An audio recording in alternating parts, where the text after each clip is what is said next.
Saudara, Anda masih bersama saya Syaimatika dalam Kompas Aceh.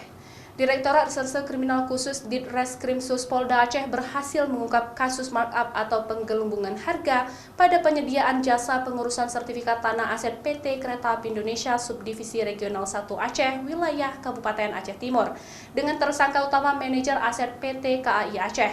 Dalam perkara tindak pidana korupsi dan penyalahgunaan wewenang tersebut, polisi juga menyita uang sebesar 1,8 miliar rupiah. Kasus dugaan korupsi dan penyalahgunaan wewenang pengurusan sertifikat tanah aset PT Kereta Api Indonesia Subdivisi 1 Aceh wilayah Aceh Timur ini melibatkan RI, manajer aset PT KAI Subdivisi 1 Aceh Timur, yang kini telah ditetapkan menjadi tersangka dan telah ditahan oleh Diskrimsus Polda Aceh. Kasus dugaan korupsi dan penyalahgunaan wewenang yang dilakukan oleh tersangka RI tersebut, yaitu dengan melakukan markup atau penggelembungan harga pada pengurusan dan pembuatan sertifikat aset PT KAI wilayah Aceh Timur, mulai dari Birembayum sampai Madat dengan jumlah 301 bidang tanah dan terdapat 21 kontrak dengan nilai lebih dari 8,2 miliar. Menurut Direktur Reserse Kriminal Khusus Polda Aceh Kombes Pol Margianta, proses penggelembungan harga yang dilakukan oleh tersangka yaitu dengan menaikkan harga mulai dari proses pengadaan hingga ke proses mekanismenya. Sehingga dari kasus tersebut kerugian negara diperkirakan sebesar 6,5 miliar rupiah lebih. Menurut Margianta, selain telah menahan tersangka RI, pihaknya juga memeriksa secara intensif 3 orang lainnya berinisial S, MAP, dan IOZ, namun belum dilakukan penahanan.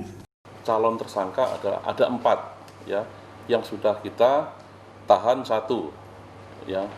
Inisial tadi sudah disampaikan oleh Kabid Humas, menyusul 3 lagi calon tersangka.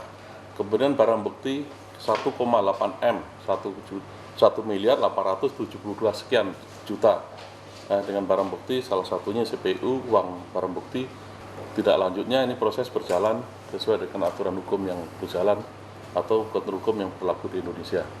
Sementara itu, dalam kasus penggelembungan harga pengurusan sertifikat aset PT KAI Subdivisi 1 wilayah Aceh Timur, polisi berhasil menyita sejumlah barang bukti, diantaranya uang markup pengurusan sertifikat sebesar 1,8 miliar lebih, berbagai dokumen seperti RKA, penunjukan lawyer, kontrak dan invoice, buku tabungan dan ATM, serta 1 unit komputer dan CPU. Terhadap tersangka RI diduga telah melanggar pasal 2 ayat 1 dan atau pasal 3 Undang-Undang RI tahun 1999 tentang pemberantasan tindak pidana korupsi junto pasal 55 ayat 1 KUHP dengan ancaman penjara paling singkat 4 tahun dan paling lama 20 tahun dan denda paling sedikit 200 juta rupiah dan paling banyak 1 miliar rupiah. Mustajab, Kompas TV, Banda Aceh.